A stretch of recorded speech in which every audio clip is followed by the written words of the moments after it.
ഇന്നിതാ നമ്മൾ രണ്ടാളും കൂടെ സച്ചുവിൻ്റെ അച്ഛനും അമ്മേനെയും ഒന്ന് സർപ്രൈസ് ചെയ്യാൻ വേണ്ടി പോവാണ് കേട്ടോ. ഇന്ന് സച്ചുവിൻ്റെ ഫാദറിൻ്റെ ബർത്ത്ഡേ ആണ്. അപ്പോൾ ബർത്ത്ഡേക്ക് ഞങ്ങൾ ചെറിയൊരു ഡിന്നറൊക്കെ പ്ലാൻ ചെയ്തിട്ടുണ്ട്.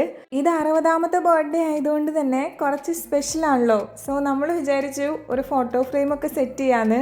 അങ്ങനെ ഞങ്ങൾ 4 ആളും കൂടെ ആ സ്റ്റുഡിയോയിൽ പോയി ഫോട്ടോസൊക്കെ എടുത്തു. അത് കഴിഞ്ഞ് നമ്മൾ നേരെ പോയത് നമ്മുടെ ഡിന്നർ കഴിക്കാൻ വേണ്ടിയിട്ടാണ്. അച്ചായുടെ ബർത്ത്ഡേ കൂടുതൽ സ്പെഷ്യൽ ആക്കാൻ വേണ്ടിയിട്ട് നമ്മൾ ചൂസ് ചെയ്തത് വില്ലാമായയാണ്. നല്ല അടിപൊളി ആംബിയൻസ് ഒക്കെ ഉള്ളൊരു കിടിലൻ റെസ്റ്റോറൻ്റ് ആണ് കേട്ടോ. നമ്മൾ ആക്ച്വലി പറഞ്ഞിട്ടുണ്ടായിരുന്ന സമയം ഈവനിങ് 4 ആണ്.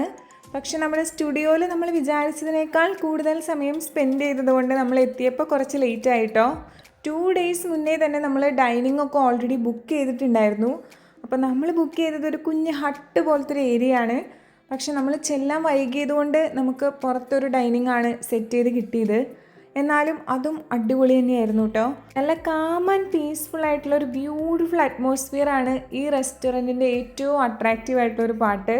പിന്നെ അത്യാവശ്യം നല്ല ഗ്രീനറിയാണ് കംപ്ലീറ്റ്. നമ്മൾ ഭക്ഷണം കഴിക്കാനിരിക്കുന്നതിൻ്റെ ചുറ്റും വെള്ളവും അതിനകത്ത് നിറയെ മീനുകളും ആമ്പലും അങ്ങനത്തെ ഒരുപാട് ഐറ്റംസ് ഒക്കെ ഉണ്ട്. അതായത് നമ്മൾ ശരിക്കും വെള്ളത്തിൽ ഇരുന്ന് ഭക്ഷണം കഴിക്കുന്ന ഒരു ഇഫക്റ്റും കൂടെ നമുക്ക് തോന്നും കേട്ടോ. കാരണം ചുറ്റും ഇതേപോലെ വെള്ളവും മീനൊക്കെ തന്നെയാണ്. ഈ വെള്ളത്തിൻ്റെ നടുവിലായിട്ട് ഒരുപാട് കലാത്തിയ പ്ലാന്റ് ഇവർ വെച്ചിട്ടുണ്ട്. നല്ല ഹെൽത്തി ആയിട്ട് നല്ല അടിപൊളി തിക്കായിട്ട് വളർന്നു നിൽക്കുന്നുണ്ട്. ഈ ഗാർഡനും ഗ്രീനറിയും പച്ചപ്പും ഹരിതാഭയൊക്കെ ഇഷ്ടപ്പെടുന്നവർക്ക് തീർച്ചയായിട്ടും ചൂസ് ചെയ്യാൻ പറ്റിയ അടിപൊളി സ്പോട്ടായിട്ട് എനിക്ക് ഫീൽ ചെയ്തു കേട്ടോ.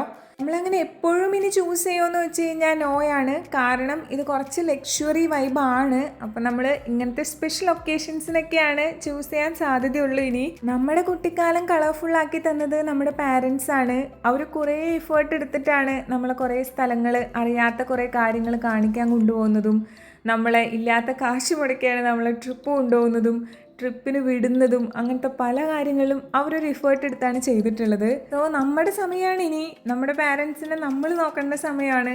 നമ്മളാണ് അവർക്ക് പുതിയ കാര്യങ്ങൾ പരിചയപ്പെടുത്തി കൊടുക്കേണ്ടതും പുതിയ സ്ഥലങ്ങളിൽ കൊണ്ടുപോകുന്നതും ഒക്കെ ഇനി നമ്മുടെ ചുമതലയാണ്. സോ നമുക്കിങ്ങനെ വീണ് കിട്ടുന്ന കുറച്ച് സ്പെഷ്യൽ ആയിട്ടുള്ള അവസരങ്ങൾ നല്ലപോലെ വിനിയോഗിക്കാൻ നമ്മൾ മക്കളാണ് മുൻകൈ എടുക്കേണ്ടത്. മെനുവിൽ നമ്മൾ അത്യാവശ്യം എല്ലാ കാര്യങ്ങളും ഉൾപ്പെടുത്തിയിട്ടുണ്ടായിരുന്നു. ലോബ്സ്റ്ററും പ്രോൺസും ബീഫ് സ്റ്റീക്കും ക്രാബും മട്ടൺ സ്റ്റ്യൂവും അങ്ങനെ നമ്മൾ സ്ഥിരമായിട്ട് കഴിക്കാത്ത പല കാര്യങ്ങളും നമ്മൾ ഇന്ന് ഓർഡർ ചെയ്ത് കഴിച്ചിട്ടുണ്ടായിരുന്നു. പാരൻസ് ഫസ്റ്റ് ടൈം ട്രൈ ചെയ്യുന്ന ഫുഡ് ഐറ്റംസ് വരെ അതിനകത്ത് ഉണ്ടായിരുന്നു. അപ്പോൾ അതൊക്കെ തന്നെയായിരുന്നു നമ്മുടെ ലക്ഷ്യവും.